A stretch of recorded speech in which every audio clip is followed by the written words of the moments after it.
Well, here we are back on the job site. Have the 24 poles to cement in, or concrete in. I've got, I think, 7 left now. I just got back from a trip to the building supply. Got some more materials, got some more concrete, and fixing to go ahead and get ready to get this done. It's a beautiful day out. It's supposed to be in the 60s today and tomorrow with light winds, so now's the time to get it done before the wind kicks up on Thursday. Ethyl's earning her keep today. We went ahead and picked up 800 pounds of concrete mix, some lumber, and brought it all back from the city, so we're down here now to go ahead and start the work.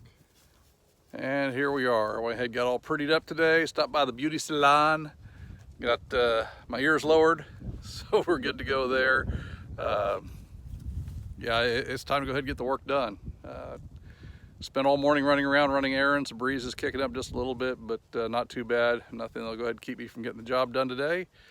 I don't know that I'll get all 7 cemented in, but I've got enough materials to go ahead and brace up at least 4. Well, I take that back. There should be, no, there'll be enough materials to go ahead and brace up 4 of them without getting too creative. And heck, who knows, I might go ahead and get a little bit ambitious. I don't think I'm gonna get all 7 done today. That's really kind of a reach. But what I don't get done today, I'll get done first thing tomorrow morning while the wind's low. So, time to get after it. Well, folks, here it is. The last of the poles has been cemented in, and now I gotta do is let everything cure, and then I go ahead and start getting out here with the mobile scaffold and the welder and the generator, and start actually building the structure over top of these poles. It's gonna end up being a 36 by 48 barn, 8 12-foot stalls, 12-foot breezeway through the middle running north to south. So this should work out quite well. Oh, feeling of satisfaction. Job well done. The poles are in concrete. They're getting set. And I called it right. I started out with 10 bags of cement mix yesterday, and I've got 1 left over. So it worked out even better than I anticipated. And truth be known, I'll put that bag of concrete to use before it goes bad. I've still got too many other things to go ahead and build around here. But today's a good day, just like yesterday, almost no breeze. So getting the poles braced in place, vertical, nice and square, they're clamped in, and they can sit like that overnight. By tomorrow when the wind kicks up, the concrete will be pretty well set, so at least enough that I don't have to worry about the poles shifting on me. So anyway, it's been a good project so far. We'll see how the rest of it comes together. And there's a throwback for you. This is the motorcycle I learned to ride when I was 8 years old. It's a 1966 Yamaha YL1E. Dad bought this one new. This is a 100cc twin 2-stroke. With electric start. I rode this bike, we used to take it blackberry picking when we lived in Maryland, and then when I was in high school I used to sneak it out at night and go ride with a friend of mine, and well, heck, we just rode all over the place. It's oil injected twin 2-stroke. I think this was like maybe the first year for the Yamalube. As far as the side tins go, I've got those put in storage. I think I may even try and go ahead and restore this one day. I just moved it out of one shed. I'm going to get into the shipping container where it's nice and secure and better protected from the weather. The engine still turns over, so there's that, but I'm sure the carburetors need rebuilt. Probably the injector pump. I don't know what shape that gas tank's in. It's pretty rough looking now. And you can see the oil tank here on the passenger side of it, or the right hand side of it, not really passenger side because it doesn't ride, yeah, like that. You don't ride side by side. Anyway, overall it's not in horrible shape. You know, the wheels have got some rust on them. Obviously the body's got rust on it.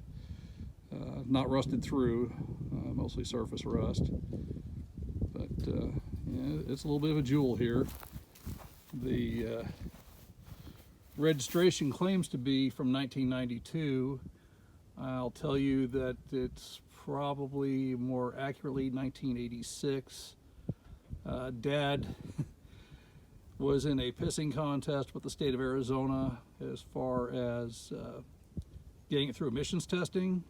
He figured that being a two-stroke, there was no way it was going to go through emissions, so he would just go ahead and save decals off the other vehicles and glue them onto this one. You know, because Dad was kind of crafty that way. Thank goodness he never got caught. Okay, the odometer shows 15,184 miles. That's probably fairly accurate. You know, it's like I said, I used to sneak it out from time to time, and I rode it all around Cave Creek. But just the same, I mean, this thing, goodness, a lot of memories on this bike. Let's see. It's like the gas cap's rusted on or glued on or something. I don't know what. I guess I'm gonna have to take a big pair of pliers to that and break it open. I imagine the rubber gasket on it's probably froze to the top of the tank. So anyway, like I said, this is the first year for Yamalube with the oil injector pump on the side of it. I know Dad had kind of put that one back together a couple times. The original nylon feed lines that went to the cylinders, he ended up replacing with copper hardline because the nylon eventually broke down over the years. Now, like I said, it does turn over, so there's that. But I don't know. I mean, she's kind of rough in places, and I don't know what's missing off of that fender. I can't remember what was there. This thing never did come with turn signals. They weren't factory. They might have been a dealer add-on, but they were not factory. Yeah, this was a pretty spiffy little bike. Like I said, Dad bought it new in, well, it's a 66 model. I think he bought it new in 67. Well, Mom said he bought it the first year, or he bought it the year I was born. So maybe he did go ahead and buy it in 66.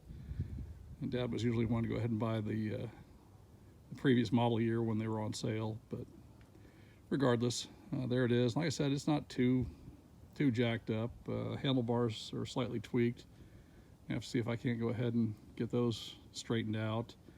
I know the throttle cable froze and broke, so it's no good anymore. We have to replace that, and I imagine probably the brake cables are the same way.